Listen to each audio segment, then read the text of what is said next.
여러분을 환영하고 또 축복합니다. 화면이 제가 얼굴이 세상에서 제일 크게 나오는 것 같은 느낌인데 조금만 뒤로 크지 않나요? 네, 이 정도면 된 것 같습니다. 아까는 굉장히 부담스러웠어요. 이런 느낌이군요. 네. 여러분 혹시 누군가를 미워해 보신 적이 있으신가요? 누군가를 미워한다거나 누군가를 원망한다거나 싫어한다거나 아마 없다라고 얘기할 분은 세상에서 존재하지 않을 것 같습니다. 우리는 누군가를 쉼없이 미워할 수도 있고요, 참 싫어할 수도 있고 원망할 수도 있는 것 같아요. 때로는 그런 순간순간을 우리들은 겪고는 합니다. 근데 또 생각을 해보면요, 그런 미워하는 이유가 정말 어떤 말도 안 되는 잘못을 했어라기보다는 참 별것도 아닌 걸 가지고, 물론 그때는 별게 아닌 게 아니에요. 굉장히 뭐라 그럴까요? 큰일이죠, 그 당시에는.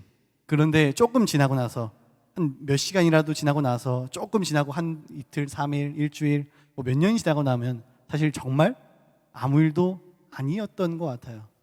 그럴 때가 참 많습니다. 별거 아닌 것 같은데도 불구하고 참 누군가를 미워한다거나 누군가를 참 싫어한다거나 이런 일들을 우리는 참 겪어봅니다. 그리고 또 누군가를 미워한 그를 용서해 본 적이 혹시 있으신가요? 그래, 난 이 정도면 됐어, 내가 그 사람을 참 용서해 준다, 이렇게 생각하신 분이 혹시 있으신가요? 저는 제 이 앞니가 제 이빨이 아니에요. 지금 여러분들 다 속고 있었습니다. 제 앞니가 제 이빨이 아니거든요. 초등학교 6학년 때 친구가 이제 뒤에서 밀었어요. 친구가 뒤에서 밀었는데, 뒤에 보면 이제 사물함 같은 게 있잖아요. 그 사물함에 이제 박았습니다. 박았는데 이 앞니가, 이 앞에 있는 앞니가 여기 밑에 아랫입술을 찍은 거예요, 이렇게. 그리고 여기 아랫입술 이렇게 파였어요, 이렇게 푹. 이게 푹 파였고 거기를 이렇게 도려냈고, 몇 방울을 제 생각으로는 3바늘인가 꼬맸던 것 같은데 더 꼬맸던 것 같기도 하고요. 그래서 이렇게 막 꼬맸습니다. 피가 막 철철철 막 흐르고. 그런 일들을 겪다 보니까는 나중에 이 앞니가 자신의 역할을 다 하지 못하고 막 이빨 갈고, 그래서 뭐 이렇게 새로 씌우고 끼우고 뭐 이런 일들을 겪었어요. 근데 사실은 뭐 6학년 때고 뭐 그러다 보니까 친구들끼리 장난하다가, 뭐 사실 일부러 그런 건 아니잖아요. 그러다 보고 뭐 친구가 미안하다고 하는데 그 친구를 뭐 용서해 줬던 그런 기억이 나요. 그리고 나서 다른 사람에게 제가 괜찮은 사람으로 비춰지길 좀 바랬었던 게 은연중으로 있었던 것 같아요.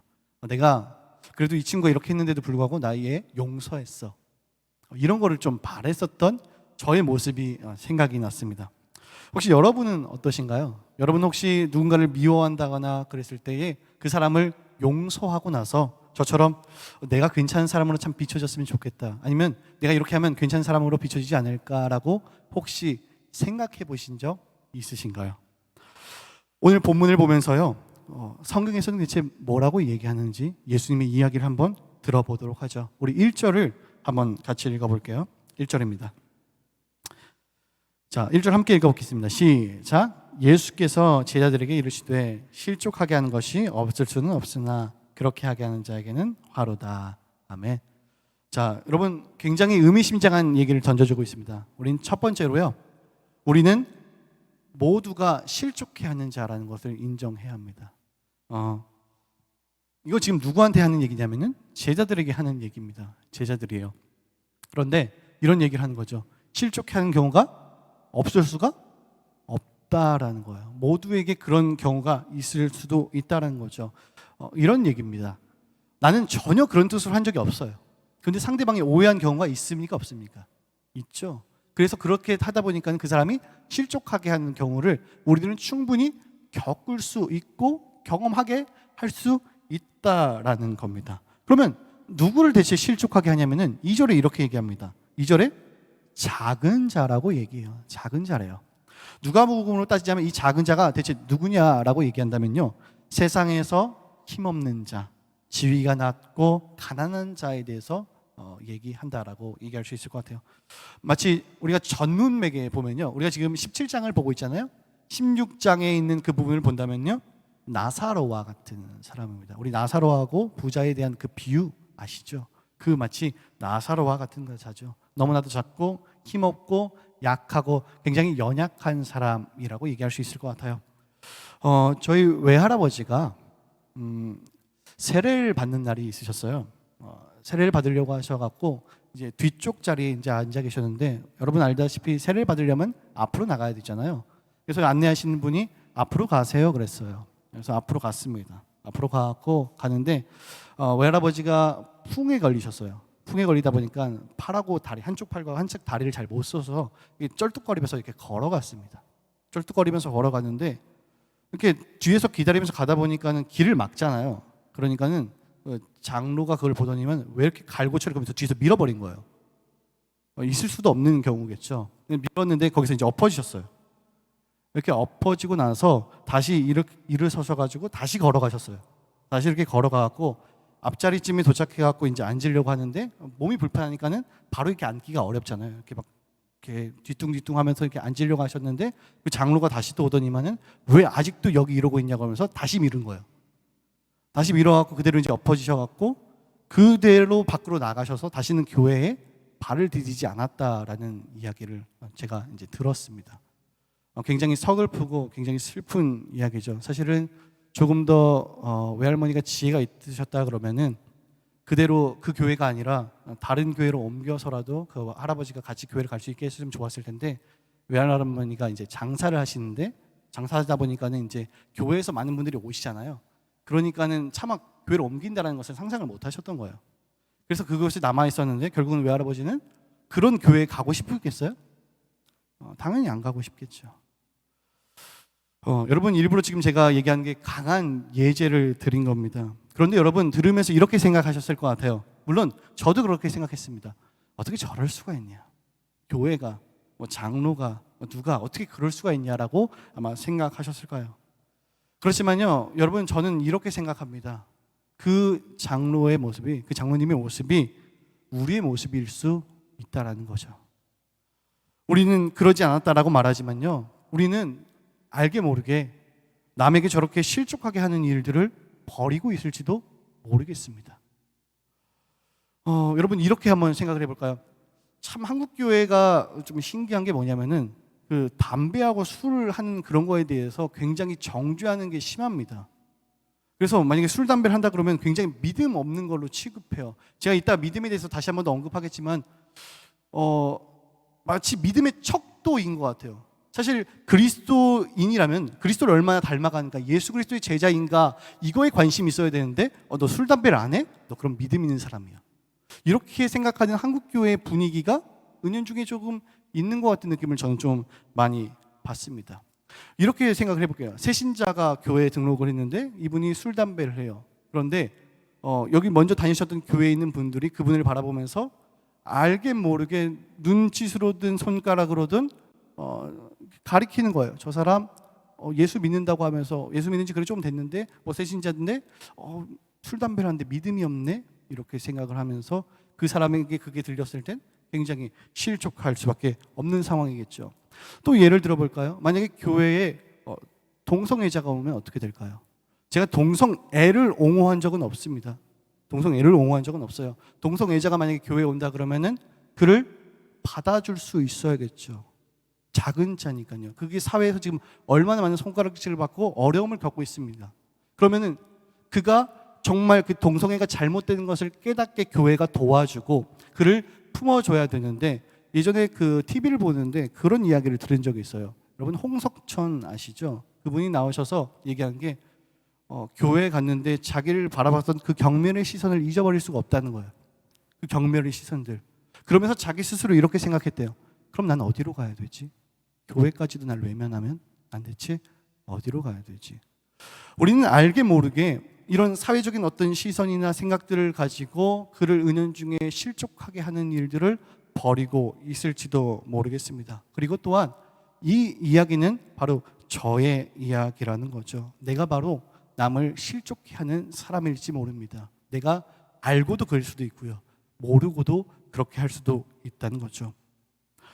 그래서 오늘 본문은요, 믿음의 공동체 안에서 연약한 사람이 있을 때에 그 사람이 믿음을 버리지 않도록 주의하라는 그런 가르침을 말하고 있습니다. 그런데 여러분 조금 더 본문을 보면요, 실족하게 하는 자에게 성경은 지금 뭐라고 얘기하는지 한번 보세요. 참 표현이 무서운데요. 2절에입니다. 연자 맷돌을 뭐에다 메고 목에다 메고 바다에 던져지는 게 낫다라는 이런 말을 해요. 마치 연자 맷돌을 목에 메고 던진다니까 죽음의 목걸이 같은 느낌이에요. 죽음의 목걸이를 메고 던져지는 게 낫대요. 굉장히 은유적인 표현이죠. 그러니까 무슨 얘기합니까? 이렇게 작은 자를 실족하게 하는 이 일을 가볍게 여겨서는 안 된다라는 것을 우리들에게 지금 던져주고 있다라는 거죠. 그래서 우리들의 연약함을 인정하라는 겁니다. 우리는 그렇지 않던 아니든 실족해 할 수 있는 충분한 가능성이 있고, 심지어 저를 돌아보더라도 참 많이 실족해 한 것 같아요. 일부러 그러진 않았었지만요. 여러분, 그럼 반대로 다른 사람 때문에 여러분들이 상처를 받고 우리가 실족하게 될 만큼 상처를 경험하게 될 수도 있죠. 그렇게 될 수도 있습니다. 그렇기 때문에 오늘 본문은 우리가 실족해 할 수도 있고 받을 수도 있다는 이야기를 하고, 두 번째로 이렇게 얘기해요. 용서해야 한다라는 이야기를 던져주고 있습니다. 그리고 이 부분을요, 굉장히 강조하고 있어요. 우리 3절과 4절을 한번 읽어보도록 하죠. 3절 4절입니다. 시작. 너희는 스스로 조심하라.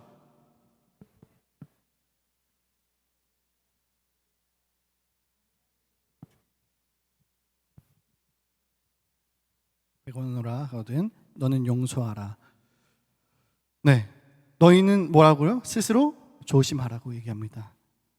만일 네 형제가 죄를 범하거든 경고하고 회개하거든 용서하래요. 용서하래요.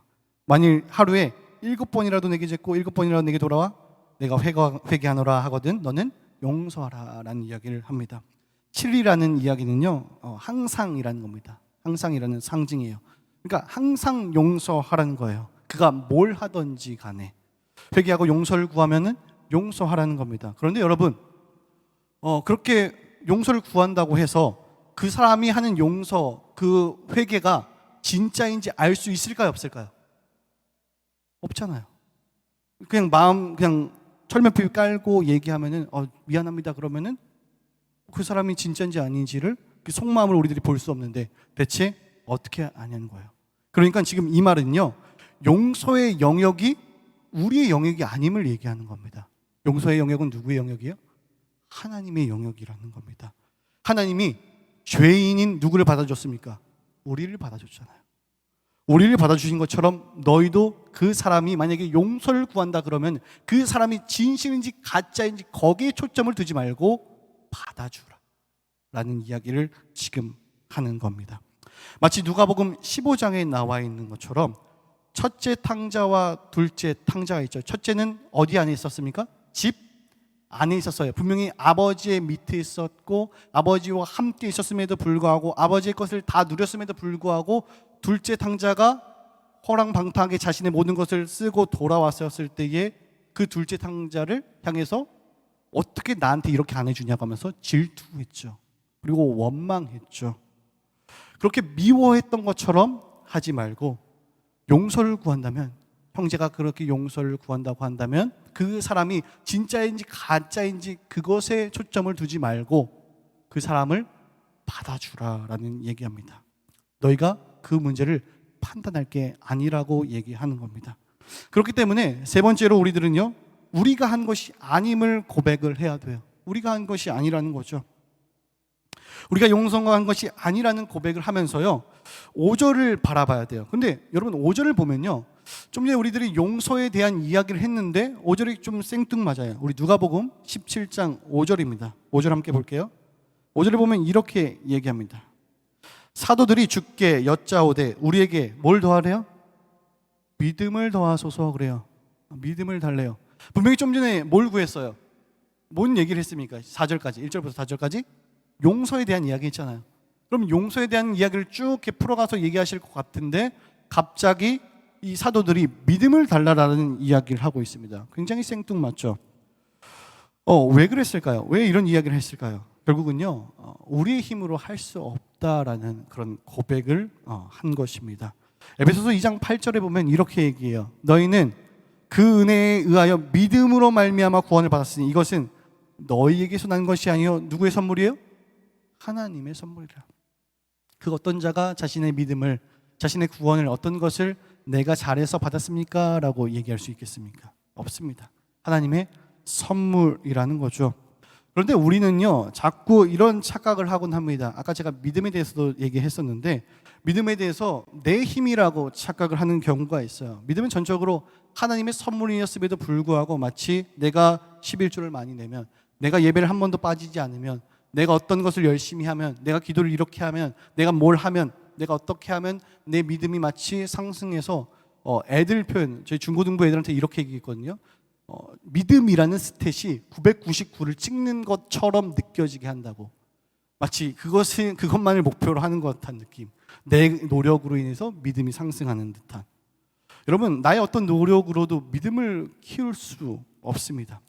그 믿음의 고집에 대하여라는 C.S. 루이스의 에세이가 있어요. 거기서 믿음에 대해서 세 가지로 구분해서 설명합니다. 첫 번째 믿음은 뭐냐면은 존재의 유무에 대한 믿음에 대해서 얘기합니다. 그러니까 나는 외계인이 존재할 것을 믿어 했을 때 이 믿음이에요. 그러니까 나 하나님이 있는 것을 믿어 할 때 이 믿음을 얘기합니다. 두 번째로 어떤 경기의 좋음과 나쁨을 얘기할 때 오늘 나는 토트넘 경기가 좋았을 거라고 믿어 했던 이런 믿음이에요. 세 번째의 믿음은 우리들이 얘기하는 믿음입니다. 나는 아버지가 좋은 분인 것을 믿어. 나는 아버지를 믿어. 난 어머니를 믿어 할 때 이 믿음은 어떤 믿음이에요? 신뢰적인 믿음이잖아요. 그분이 신뢰할 만한 분인 것을 믿어. 내 어떤 노력이나 내 어떤 행동 때문에 그분을 믿는 게 아니라 그 아버지를 보니까, 그 어머니를 보니까 정말 믿을 만한 분이야. 그러니까 이 믿음이라는 것은 내 어떤 노력과 어떤 능력에 의해서 결정되는 것이 아니라 누구예요? 그분이 신뢰할 만한 분이기 때문에 믿는 거죠. 즉 내가 정말 하나님을 믿고 하나님을 섬기고 정말 교회를 다니고 그분에 대해서 배우고 알아가면 알아갈수록 이 하나님이란 분은 신뢰할 만한 분이야. 그분의 약속은 끊임이 없으시고 그분의 약속은 영원 무궁하시고 그분의 약속은 내 평생 의지할 만한 분이야. 그분은 신뢰할 만한 분이야. 그래서 난 그 하나님을 믿어 할 때 이 믿음은 신뢰적인 믿음을 얘기하는 겁니다. 그래서 우리들이 여러분 이야기할 때 반드시 기억해야 되는 게 믿음이라는 것은 우리의 능력이 아니라는 거예요. 그분이 신뢰할 만한 분임을 믿는다라는 표현과 고백이라는 거죠. 그래서 여러분 혹시 성경에서 이제 믿음이라는 단어를 보시면요, 신뢰라고 바꿔서 읽으시면 조금 더 쉽게 이해하실 수 있을 것 같아요. 우리 6절을 한번 보실래요? 17장 6절입니다. 6절을 그러면 그 믿음이라는 단어를 신뢰가로 한번 바꿔서 읽어볼게요. 한번 읽겠습니다. 시작. 주께서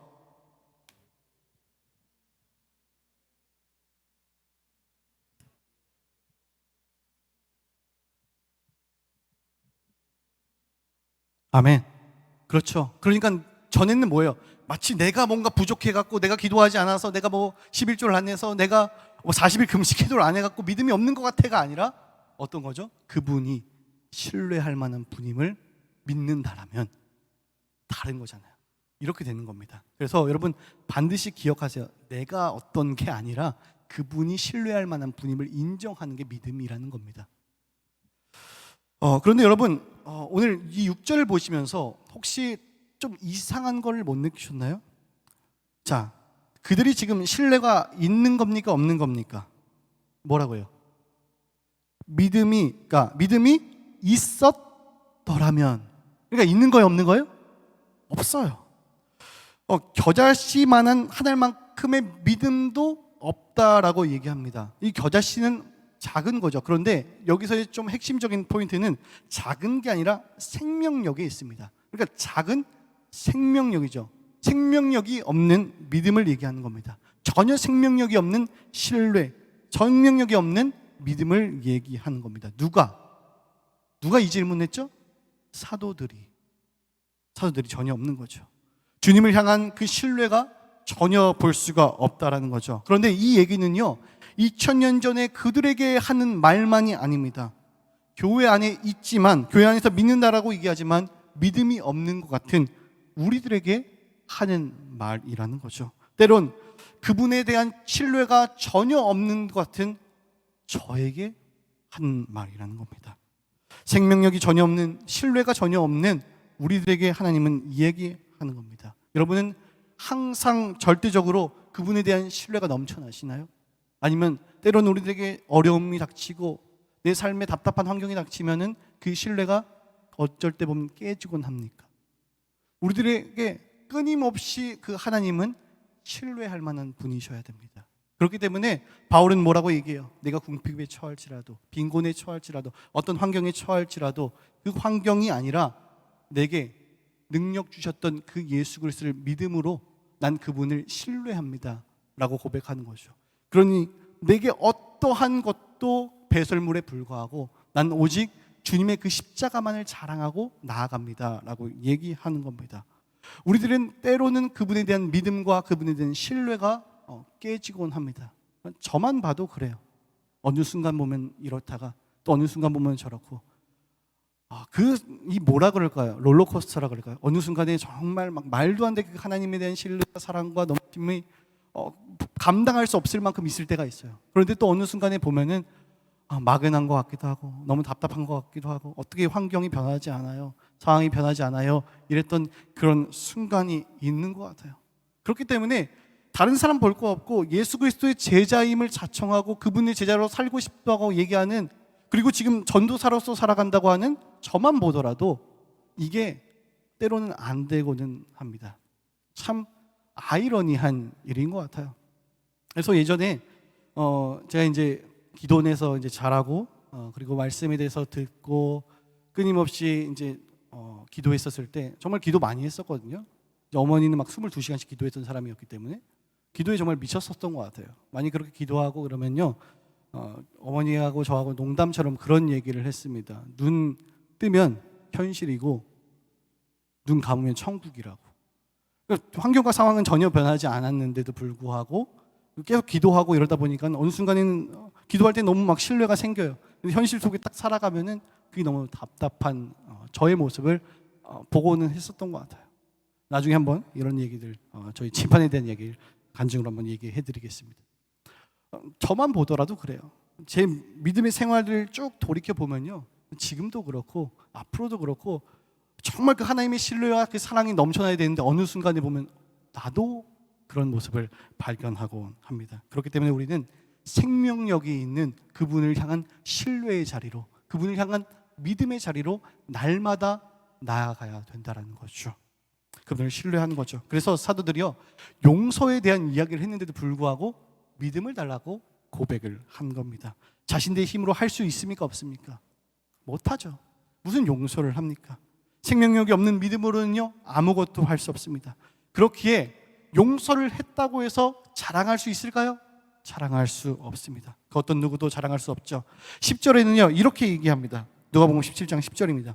이와 같이 너희도 명령받은 것을 다 행한 후에 이르기를 우리는 무슨 종이라? 무익한 종이라. 우리가 하여야 할 일을 한 것뿐입니다 할지니라. 여러분 7절부터 10절까지의 이 비유의 내용을 한번 잘 보세요. 밭을 갈거나 양을 치는 종이 어디서 돌아왔어요? 밭에서 일을 다 처리하고 돌아왔습니다. 그러면 주인이 이 종 고생했다면서 밥을 차려줄까요? 당연히 그렇지 않죠. 오히려 밥을 하라 그러고, 그리고 내가 밥 먹을 때 옆에서 시중 들라고 하고, 그리고 다 하고 나서도 고맙다고 안 하죠. 왜냐하면 그거는 당연히 그 종이 해야 되는 일이기 때문이죠. 그 당시에 종과 그 노예는 물건이었어요. 사람으로 인정받지 못했습니다. 그렇기 때문에 지금 여기서 하는 말은 어떤 말을 하는 거냐면은 당연하다라는 것을 이야기하는 겁니다. 그러니 오늘 우리가 남을 용서하는 부분은 당연히 해야 된다라는 것을 얘기하는 겁니다. 그걸 자랑한다거나 내가 아무도 그렇게 용서할 수 없었는데도 불구하고 나는 이거 이만큼 했어 라고 말할 수 없다라는 거죠. 그래서 나 같은 사람이 있어서 참 하나님은 자랑스럽겠다 이런 얘기도 할 수 없다라는 겁니다. 마치 제가 서두에 던진 것처럼요, 내가 그래도 친구를 그렇게 용서했으니까 내가 참 괜찮은 사람으로 비춰지겠다, 내가 그런 사람으로 참 보여지겠다라고 그 어떤 누구도 말할 수 없다라는 거죠. 왜냐하면 그 일은 당연한 거기 때문입니다. 그렇게 누구도 자랑할 수 없습니다. 여러분, 용서의 근원이 누구십니까? 예수님이죠. 예수님이죠. 내가 남을 용서할 수 있는 근거는 단 하나도 없습니다. 우리가 누굴 용서해요? 누가 누굴 용서합니까? 용서할 수 있는 근거가 없어요. 능력도 없어요. 그런데 그분께서 우리를 어떻게 하셨어요? 용서하셨죠. 그분께서 우리를 어떻게 하셨어요? 사랑하셨죠. 그분께서 우리를 품어주셨죠. 그래서 그 십자가의 사랑으로 우리를 안아주셨죠. 그래서 자신의 목숨을 내어주셨죠. 그 어떤 것과도 바꿀 수 없는 그 십자가의 사랑을 우리들에게 친히 보이셨죠. 그렇기 때문에 용서의 근본과 근원은 우리에게 있지 않습니다. 그 십자가의 사랑이라는 거죠. 결론을 내리겠습니다. 이번 주에 정말 마음이 아픈 일이 있었죠. 저는 장례식을 다녀올 때마다 그런 생각을 하고는 합니다. 이런 어떻게 보면 굉장히 짧은 것 같은 세상, 한 줌의 흙으로 돌아갈 수밖에 없는 이런 세상에서 왜 그렇게 누군가를 미워하고, 왜 그렇게 누군가를 밟고 올라가지 못해서 안달이고 더 많은 것을 차지하려고 그렇게 할까? 왜 그럴까? 저만 봐도라도 그런 것 같죠. 여러분, 교회는 어떤 곳이라고 생각하세요? 여러분의 교회는 어떤 곳입니까? 저는 이렇게 정의를 하고 싶어요. 용서받은 죄인과 용서받을 죄인이 있는 곳, 이렇게 얘기하고 싶습니다. 여러분, 우리가 교회잖아요. 그런데 나는 누구예요? 죄인이에요. 죽어도 마땅한 사람이었어요. 죄의 삭은 사망이었어요. 사망의 구멍텅이로 갈 수밖에 없는 인생을 그분께서 자신의 목숨을 내어주시면서 속량의 은혜를 베푸셔서 그 죄와 사망의 구렁텅에서 우리를 건지셨고, 그 십자가의 사랑으로 자신의 사랑을 확증하셨잖아요. 그렇기 때문에 내가 잘난 것이 아무것도 없어요. 나는 그저 용서받은 죄인이라는 거죠. 잘난 것이 하나도 없음에도 그 구원의 용서의 은총을 받은 우리라는 사실이죠. 여러분, 우리가 주일날마다 참회 기도 시간에 고백했던 내용을 여러분 기억하시나요? 사랑의 주님, 이 놀라운 용서의 은총을 허락하신 것을 감사합니다. 이제는 우리가 어디 안에 있지 않아요? 법 아래 있지 않고 은혜 아래 있기 때문에 더 이상 죄가 우리를 주관치 못하는 줄 믿습니다. 이 시간 우리를 다시 한번 성령으로 강건케 하시고 충만케 하여 주옵소서. 우리 이렇게 매주 기도하잖아요. 용서의 기초는요, 십자가입니다. 무조건적인 용서요. 십자가 앞에 내 모습을 드러날 때 그 어떤 누구도 아무도 말을 할 수 없어요. 여러분, 조건이 돼서 죄사함을 받으신 분이 계신가요? 없어요. 내가 어떻게 잘났기 때문에, 내가 얼마큼 믿었기 때문에, 내가 어떻게 했기 때문에 죄사함을 받으신 분이 계신가요? 없습니다. 그저 그 십자가의 용서의 은총 앞에서 우리는 죄인임을 자각할 수밖에 없습니다. 그렇기 때문에 우리는 서로를 지적하고 미워하고 다투고 싸우는 게 아니라 안아줘요. 품어줘요. 아껴줘요. 잘못을 했으면 잘못했다고 얘기하고 회개하고, 그러면 그 용서를 구하면 그 용서를 구한 자를 내치는 게 아니라 품어주고, 그게 여러분 교회 아닐까요? 그게 십자가의 사랑을 받았던 죄인인 우리를 예수 그리스도의 십자가의 사랑으로 주고 값주고 산 우리들이 가야 할 방향이 아닐까요? 그렇기 때문에 우리는 그 하나님 나라를 구현하기 위해 온 존재로서 미움과 다툼과 시기가 없는 그날을 보여주기 위해 교회를 부르신 것처럼 우리는 그렇게 살아가야 합니다. 우리는 용서받은 죄인으로서 다른 사람을 손가락질하는 게 아니라 우리도 용서받은 죄인으로 살아갔음을 기억하고 우리 교회가 건강하게 세워갔으면 좋겠습니다. 남을 비판하고 남을 정죄하고 남에게 드러내기 위해서 하는 것이 아니라 더 품어주고 더 아껴주고 더 사랑해주고 그 십자가의 사랑을 받은 우리답게 그렇게 그 길을 갈 수 있었으면 좋겠습니다. 우리로 인해 또한 다른 사람이 실족하게 되었다면 용서를 구하기를 원합니다. 또한 내 힘으로 용서하려고 하지 마세요. 못합니다. 안 돼요. 누군가를 용서했다고 또한 자랑하려고 하지 마세요. 자랑할 게 없습니다. 그저 우리가 자랑할 것은 십자가입니다. 나의 평생 자랑은 주의 십자가로다. 나의 평생 자랑은 주의 십자가로다. 여러분, 우리가 이렇게 건강하게 교회를 세워갔으면 좋겠습니다. 우리를 드러내는 것이 아니라 내가 잘났음을 드러내고 그분을 품어줬다, 그들을 품어줬다, 아껴줬다라고 얘기하는 것이 아니라 나를 먼저 자신의 십자가의 사랑으로 자신의 사랑을 확증하시고 품어주셨던 그 십자가의 사랑이신 예수 그리스도를 기억하면서 우리가 그 길을 걸어가기를 축복합니다. 우리 시간 함께 찬양 부르겠습니다.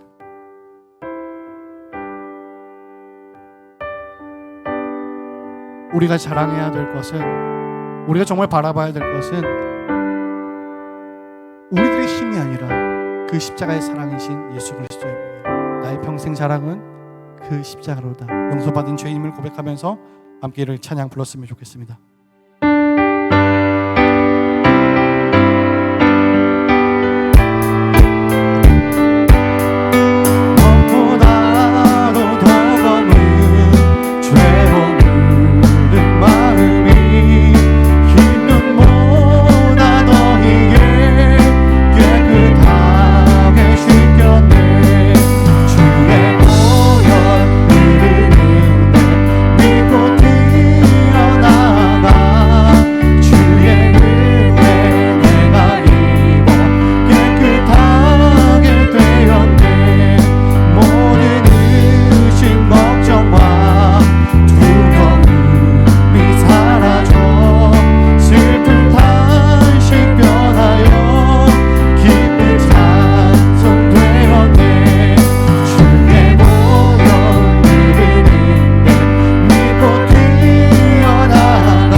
말씀을 생각하면서 함께 기도하기 원합니다.